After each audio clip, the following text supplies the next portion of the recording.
So we're hearing a lot in golf right now about science. We're hearing a lot about how equipment, the golfer, the athletic side of golf is getting much better due to better science, better engineering, understanding biomechanics, all of those things. And that's why you see things like a golf rollback that is getting proposed where they want to start bringing back the golf ball because everybody's hitting the ball too far, and that's the reason that scores are so low, and that's the reason that everybody is lighting up golf courses, right?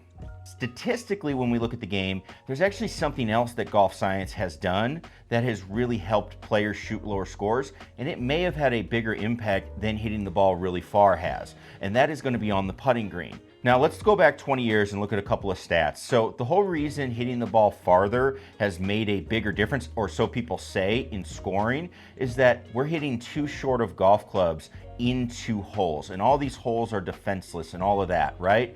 Well, when we go back 20 years, that means if we're going to be hitting shorter clubs in, then we're going to be getting the ball closer to the hole. If you're going to be hitting it closer to the hole, you will make more putts. 20 years ago, the best player on tour was averaging around 28 feet for his proximity. That was Joe Durant. Definitely not known as a putter, but a really, really good ball striker. And currently, you see the leader on tour at Lucas Glover. He is well behind him in proximity. So the leaders are not hitting it closer, but maybe it's got to be the overall tour, right? They're hitting it closer.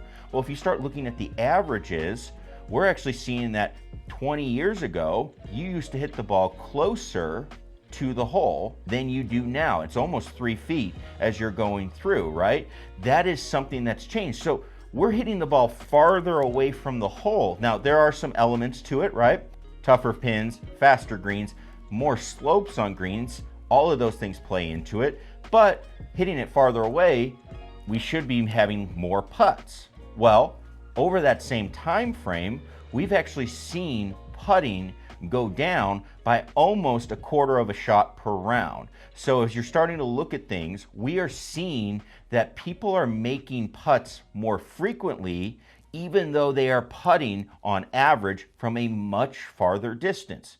What happened? Why is that the case? Well, what happened is there was a gentleman that came along named Mark Sweeney. He started a company called Aimpoint, where he determined that you need to actually not use your eyes to be able to read a green. That old adage of I'm going to eye it up and I'm going to just figure out where the putt goes. No, no, no. He said, if you know how far the putt is, you know how fast the green is, and you know the slope that you're standing on, you should know exactly where that putt was. This is where Aimpoint came from. And Aimpoint was the thing that you started seeing on your TV, giving you a prediction of what the line is. Now, the thing that's happened is he took that idea from TV and he actually applied it to the golfer, which is something that you see now every day. When you see players walking, instead of getting behind the ball and reading their putts, they're actually walking up and down their line and they are straddling and moving their feet.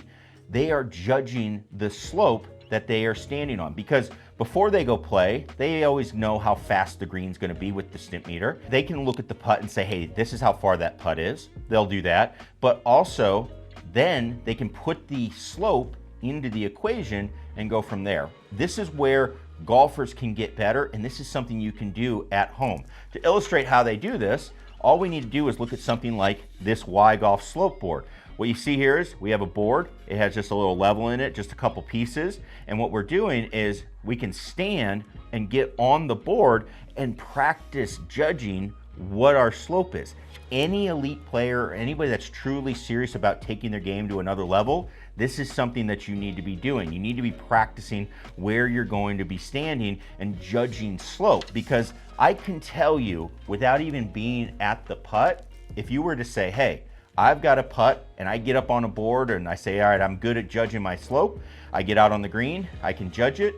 Well, if I know that I have, let's say, a 21-foot putt, so 7 yards, I can actually tell you right off the bat if it's a green speed of 10, and if let's say it's just a 1% slope for ease, I can tell you right now that putt is going to break 13 inches, and I need to aim 13 inches to whatever side, the high side from the center of the hole.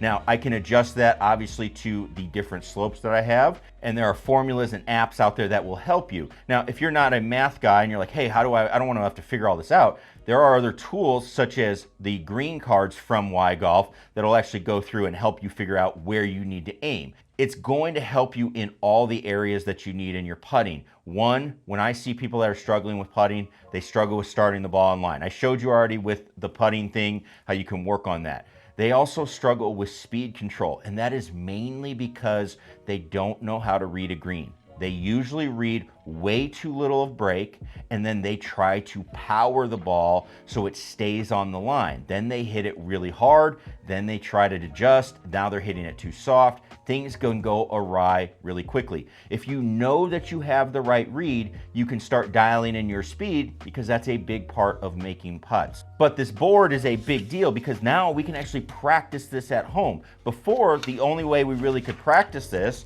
we'd have to go out to the golf course, we'd grab a digital level, we'd get out there and you go find slopes. All right, I gotta do this, I gotta do that. The problem with that is, one, I gotta be able to find the slopes when I actually go to the green, and two, it can actually be very difficult to find just a flat but just barely sloping to the left or right slope. You know, it's hard to get a differential of what's going on. Now, I can actually practice uphill, downhill, left, right, because this is going to be a flat surface. I'm going to place it on a flat surface, and then I can go from there. Again, the science of golf has infiltrated the game, but it's really made a difference in how players putt and giving them confidence to help them get better at reading greens so they know, hey, I can dial in the rest. I'm going to be making a lot more putts than I think to. That is a big reason why we are seeing players go low, because when they are playing well, they're hitting a lot of greens, they're giving themselves a lot of putts, and they're starting to make a lot of them. That is the big thing that is going on. So check out the Y Golf slope board. I will link that down below. Really, really cool tool. And I'll also link the green cards because that's, again, going to help you understand how to read a green. Even if you just use them in practice, I think understanding what affects what when you are aiming a putt is absolutely massive. And also, if you're in the winter and you're saying, hey, I'm not going to be using this a bunch, it works great in sim golf because guess what? You know how fast the green is. You also know exactly how far the putt is. So you can start applying, hey, what happens if I think this is like a 1% slope or a 2% slope? Just put a number to it, come up with the read, and see how you do, even if you can't feel it necessarily because you're not in the sim. So if you have any questions about it, please leave a comment down below. And as always, click that subscribe button if you're not a subscriber already. And we'll see you in the next one. Peace.